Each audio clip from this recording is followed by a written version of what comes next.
Small ಸ್ಕ್ರೀನಲ್ಲಿ ಸಾಕಷ್ಟು reality ಶೋಗಳು ನೀವು ನೋಡ್ತಾನೆ ಇರ್ತೀರ. ಅದರಲ್ಲೂ ಈ ಕರೋಡ್ಪತಿ ಕಾರ್ಯಕ್ರಮ ಅಂತೂ ಸಾಕಷ್ಟು ಹಿಟ್ ಆಗಿರೋದಂತೂ ಗೊತ್ತೇ ಇದೆ. ಹಿಂದಿಯಲ್ಲಿ ಈಗ ಬಿಗ್ ಬಾಸ್ ಶೋ ಬರ್ತಾ ಇದೆ. ಅದ್ರ ಜೊತೆಗೆ ಒಂದಿಷ್ಟು ಕೌನ್ ಬನೇಗಾ ಕರೋಡ್ಪತಿ ಅನ್ನೋ ದೊಡ್ಡ ರಿಯಾಲಿಟಿ ಶೋ ಕೂಡ ಬರ್ತಾ ಇದೆ.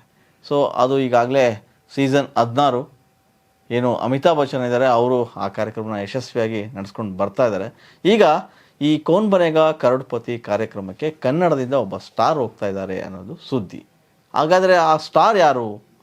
ಬಹುತೇಕ ಬಾಲಿವುಡ್ನಲ್ಲಿ ಅನೇಕ ಸ್ಟಾರ್ಗಳು ಈಗಾಗಲೇ ಆ ಕಾರ್ಯಕ್ರಮಕ್ಕೆ ಹೋಗಿದ್ದಾರೆ, ಪಾಲ್ಗೊಂಡಿದ್ದಾರೆ, ಒಂದಿಷ್ಟು ಹಣ ಕಳ್ಕೊಂಡಿದ್ದಾರೆ, ಒಂದಿಷ್ಟು ಹಣನ ಗಳಿಸಿದ್ದಾರೆ ಕೂಡ.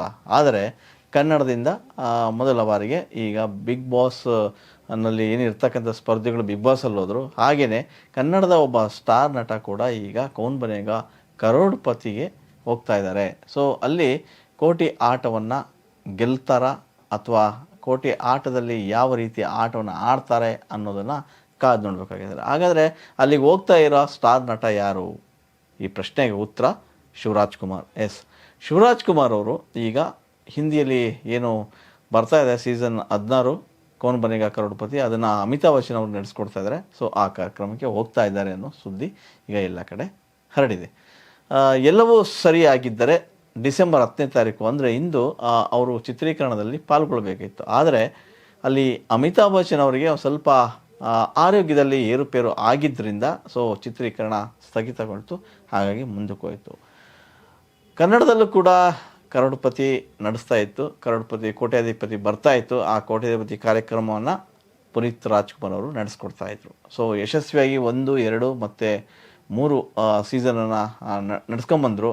ಸೊ 3ನೇ ಸೀಸನ್ ರಮೇಶ್ ಅವರು ಇದು ಮಾಡಿದ್ರು, ಇವರು 1, 2, 4 ಸೀಸನ್ನ ನಡೆಸ್ಕೊಂಡು ಬಂದರು. ಆಮೇಲೆ ಆ ಕಾರ್ಯಕ್ರಮ ಮುಂದುವರಿಲಿಲ್ಲ. ಸೊ ಮುಂದೆ ಯಾರು ನಡೆಸ್ತಾರೆ ಅನ್ನೋದನ್ನು ಸದ್ಯಕ್ಕೆ ಕಾದು ನೋಡಬೇಕು. ಶಿವರಾಜ್ ಕುಮಾರ್ ಅವರಿಗೆ ಏನು ಕೌನ್ ಬನೇಗಾ ಕರೋಡ್ಪತಿಯಿಂದ ಆಹ್ವಾನ ಬಂತು, ಅದನ್ನು ಅವರ ಪ್ರೀತಿಯನ್ನು ಒಪ್ಪಿ ಅಲ್ಲಿಗೆ ಈಗ ಆಟ ಆಡಲಿಕ್ಕೆ ಹೋಗಬೇಕಿತ್ತು. ಯಾವಾಗ ಅಮಿತಾಬ್ ಬಚ್ಚನ್ ಸ್ವಲ್ಪ ಏರುಪೇರು ಆಯಿತು, ಹಾಗಾಗಿ ಅಲ್ಲಿ ಶೂಟಿಂಗ್ ಮುಂದಕ್ಕೆ ಹಾಕಿರೋದ್ರಿಂದ ಈಗ ಸದ್ಯಕ್ಕೆ ಅವರು ಹೋಗಿಲ್ಲ.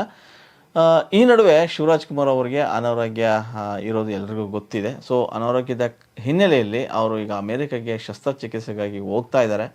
ಸೊ ಡಿಸೆಂಬರ್ 18ನೇ ತಾರೀಕು ಅವರು ಅಮೇರಿಕೆಗೆ ಹೋಗ್ತಾ ಇದ್ದಾರೆ. ಡಿಸೆಂಬರ್ 24ನೇ ತಾರೀಕಿಗೆ ಅವರಿಗೆ ಶಸ್ತ್ರಚಿಕಿತ್ಸೆ ಆಗ್ತಾಯಿದೆ. ಸೊ ಈ ವಿಷಯವನ್ನು ಸ್ವತಃ ಶಿವರಾಜ್ ಕುಮಾರ್ ಅವರ ಪತ್ನಿ ಗೀತಾ ಶಿವರಾಜ್ ಕುಮಾರ್ ಅವರೇ ಸ್ಪಷ್ಟಪಡಿಸಿದ್ದಾರೆ. ಸೊ ಇದರ ನಡುವೆ ಶಿವರಾಜ್ ಕುಮಾರ್ ಅವರು ಏನು ಕೌನ್ ಬನೇಗಾ ಕರೋಡ್ಪತಿ ಇದೆ, ಕೌನ್ ಬನೇಗಾ ಕರೋಡ್ಪತಿಯಲ್ಲಿ ಪಾಲ್ಗೊಳ್ತಾರೆ ಅನ್ನೋ ಸುದ್ದಿ ಕೂಡ ಇದೆ. ಸೊ ಎಲ್ಲ ಅಂದುಕೊಂಡಂತೆ ನಡೆದರೆ ಇವತ್ತು ಆಗಬೇಕಿತ್ತು, ಸಾಧ್ಯವಾಗಲಿಲ್ಲ. ಈ ವಾರದಲ್ಲಿ ಅವರು ಕೂಡ ಕೌನ್ ಬನೇಗಾ ಕರೋಡ್ಪತಿ ಕಾರ್ಯಕ್ರಮಕ್ಕೆ ಹೋಗಿ ಅಲ್ಲಿ ಒಂದಿಷ್ಟು ಆಟಗಳನ್ನು ಆಡ್ತಾರೆ. ಸೊ ಏನು ಅಲ್ಲಿಯ ನಿರೂಪಕರು ಅಮಿತಾಬ್ ಬಚ್ಚನ್ ಇದ್ದಾರೆ, ಅವರು ಒಂದಿಷ್ಟು ಪ್ರಶ್ನೆಗಳಿಗೆ ಶಿವಣ್ಣ ಉತ್ತರ ಕೊಡಬೇಕು. ಉತ್ತರ ಕೊಟ್ಟು ಎಷ್ಟು ಲಕ್ಷಗಳನ್ನು ಗಳಿಸ್ತಾರೆ ಅನ್ನೋದನ್ನು ಈ ಸದ್ಯದ ಇದರಲ್ಲಿ ಕಾದು ನೋಡಬೇಕಾಗಿದೆ. ಶಿವರಾಜ್ ಕುಮಾರ್ ಅವರು ಇತ್ತೀಚೆಗೆ ಅಷ್ಟೇ ತಮ್ಮ ಅನಾರೋಗ್ಯದ ಬಗ್ಗೆ ಹೇಳ್ಕೊಂಡಿದ್ರು. ಸೊ ಅದು ಸಾಕಷ್ಟು ಫ್ಯಾನ್ಸ್ ಕೂಡ ಏನೋ ಬೇಸರವನ್ನು ಹೊರ ಹಾಕಿದರು. ಆದರೂ ಕೂಡ ಶಿವರಾಜ್ ಕುಮಾರ್ ತುಂಬ ಗಟ್ಟಿ ಧೈರ್ಯ ಮಾಡಿ ಅದನ್ನು ಹೇಳ್ಕೊಂಡಿದ್ರು. ಏನೂ ಆಗಲ್ಲ, ಟ್ರೀಟ್ಮೆಂಟ್ ಇದೆ, ನನಗೂ ಅನಾರೋಗ್ಯ ಬಂದಿದೆ, ಸೊ ನಾನು ಮನುಷ್ಯ ಅಲ್ವಾ ಅನ್ನೋ ರೀತಿಯಾಗಿ ಎಲ್ಲ ಹೇಳಿ ಸೊ ಇರೋ ವಿಷಯವನ್ನು ಹೊರ ಹಾಕಿದ್ರು. ಸೊ ಈಗ ಸಂಪೂರ್ಣವಾಗಿ ಅವರ ಪತ್ನಿ ಗೀತಾಕ ಅವರೇ ಯಾವಾಗ ಶಸ್ತ್ರಚಿಕಿತ್ಸೆ ಯಾವಾಗ ಹೋಗ್ತೀವಿ ಅನ್ನೋದನ್ನು ಕೂಡ ಸ್ಪಷ್ಟಪಡಿಸಿದ್ದಾರೆ.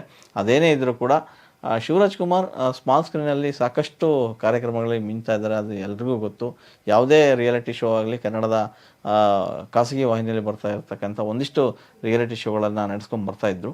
ಸೊ ಈಗ ಕೌನ್ ಬನೇಗಾ ಕರೋಡ್ಪತಿಯ ಒಂದು ಕಾರ್ಯಕ್ರಮಕ್ಕೂ ಕೂಡ ಅವರು ಎಂಟ್ರಿ ಆಗ್ತಾರೆ ಅನ್ನೋದು ಸುದ್ದಿ ಸಾಕಷ್ಟಿದೆ. ಇತ್ತೀಚೆಗಷ್ಟೇ ಅವರು ಅನಾರೋಗ್ಯ ಹಿನ್ನೆಲೆಯಲ್ಲಿ ಒಂದಿಷ್ಟು ದೇವಸ್ಥಾನಗಳಿಗೂ ಕೂಡ ಸುತ್ತು ಹೊಡೆದಿದ್ರು. ಸೊ ಅಷ್ಟೇ ಅಲ್ಲ, ಅವರು ತಿರುಪತಿ ತಿಮ್ಮಪ್ಪ ದೇವಸ್ಥಾನಕ್ಕೆ ಹೋಗಿ ಅಲ್ಲಿ ದರ್ಶನ ಪಡ್ಕೊಂಬಂದು ಸೊ ಹರಕೆಯನ್ನು ಕೂಡ ತೀರಿಸಿದ್ರು. ಅವರ ನಟನೆಯ ಮತ್ತು ನಿರ್ಮಾಣದ ಸಿನಿಮಾ ಭೈರತಿ ರಣಗಲ್ ಕೂಡ ಇತ್ತೀಚೆಗೆ ರಿಲೀಸ್ ಆಗಿತ್ತು, ದೊಡ್ಡ ಮಟ್ಟದಲ್ಲಿ ಸಕ್ಸಸ್ ಕೂಡ ಕಂಡಿತ್ತು. ಸೊ ಅದರ ಸಕ್ಸಸ್ ಖುಷಿಯಲ್ಲೇ ಶಿವಣ್ಣ ಎಲ್ಲ ಕಡೆ ರಾಜ್ಯದ ಎಲ್ಲ ಥಿಯೇಟರ್ಗಳಲ್ಲೂ ಕೂಡ ಒಂದಿಷ್ಟು ಏನೋ ವಿಸಿಟ್ ಕೊಟ್ಟಿದ್ದರು, ಅಲ್ಲಿನ ಫ್ಯಾನ್ಸ್ ಜೊತೆ ಮಾತಾಡಿದರು. ಸೊ ಫ್ಯಾನ್ಸ್ ಅವರ ಖುಷಿಯನ್ನು ಇವರು ಕೂಡ ಹಂಚ್ಕೊಂಡಿದ್ರು. ಅಷ್ಟೇ ಅಲ್ಲ, ಮುಂದಿನ ದಿನಗಳಲ್ಲಿ ಕೂಡ ಸಿನಿಮಾ ಮಾಡುವ ಖುಷಿಯಲ್ಲೇ ಇರ್ತಕ್ಕಂಥ ಶಿವಣ್ಣ ಈಗ ಸದ್ಯದ ಅನಾರೋಗ್ಯದ ಹಿನ್ನೆಲೆಯಲ್ಲಿ ಬ್ರೇಕ್ ತೊಗೊಳ್ತಿದ್ದಾರೆ. ಸೊ ಅವರ ಶಸ್ತ್ರಚಿಕಿತ್ಸೆ ಆದ ಬಳಿಕ ಇಷ್ಟು ತಿಂಗಳ ಕಾಲ ಅವರು ವಿಶ್ರಾಂತಿ ಪಡಿಬೇಕಾದಂಥ ಅನಿವಾರ್ಯತೆ ಇದೆ. ಹಾಗಾಗಿ ಶಿವರಾಜ್ ಕುಮಾರ್ ಶಸ್ತ್ರಚಿಕಿತ್ಸೆ ನಂತರ ಒಂದಿಷ್ಟು ವಿಶ್ರಾಂತಿ ಪಡೆದ ಬಳಿಕ ಅವರು ಮತ್ತೆ ಸಿನಿಮಾ ಚಟುವಟಿಕೆಗಳಲ್ಲಿ ತೊಡಗ್ತೀನಿ ಅಂತ ಹೇಳ್ಕೊಂಡಿದ್ದಾರೆ. ಇಷ್ಟು ವರ್ಷದ ಅವರ ವೃತ್ತಿ ಜೀವನದಲ್ಲಿ ಯಾವತ್ತೂ ಶಿವರಾಜ್ ಕುಮಾರ್ ಅವರು ಬ್ರೇಕ್ ತಗೊಂಡಿದ್ದೇ ಇಲ್ಲ. ಹಾಗೆ ನೋಡಿದರೆ ಪುನೀತ್ ರಾಜ್ಕುಮಾರ್ ಅವರು ಯಾವಾಗ ನಿಧನ ಹೊಂದ್ತಾರೆ ಆಗ ಮಾತ್ರ ಸ್ವಲ್ಪ ಡಿಸ್ಟರ್ಬ್ ಆಗಿದ್ದರು. ಸೊ ಅವಾಗ ಸ್ವಲ್ಪ ದಿನಗಳ ಕಾಲ ಅವರು ಬ್ರೇಕ್ ತೊಗೊಂಡಿದ್ದರು ಸಿನಿಮಾ ಚಿತ್ರೀಕರಣದ ಚಟುವಟಿಕೆಗಳಿಗೆ. ಸೊ ಅದಾದ ಬಳಿಕ ಮತ್ತೆ ಅವರು ಸಿನಿಮಾ ಶೂಟಿಂಗಿಗೆ ಹೋಗೋಕ್ಕೆ ಶುರು ಮಾಡಿದ್ರು. ಈಗ ಅನಾರೋಗ್ಯ ಇರೋದರಿಂದ ಸ್ವಲ್ಪ ತಿಂಗಳ ಮಟ್ಟಿಗೆ ಅವರು ಬ್ರೇಕ್ ತೊಗೊಳ್ತಾರೆ. ಈ ನಡುವೆ ಅವರು ಏನು ಹಿಂದಿಯ ಕೌನ್ ಬನೇಗಾ ಕರೋಡ್ಪತಿ ಇದೆ ಆ ಕಾರ್ಯಕ್ರಮಕ್ಕೆ ಹೋಗೋದಕ್ಕೆ ಎಲ್ಲ ರೀತಿಯ ತಯಾರಿಯನ್ನು ಮಾಡ್ಕೊಂಡಿದ್ದಾರೆ.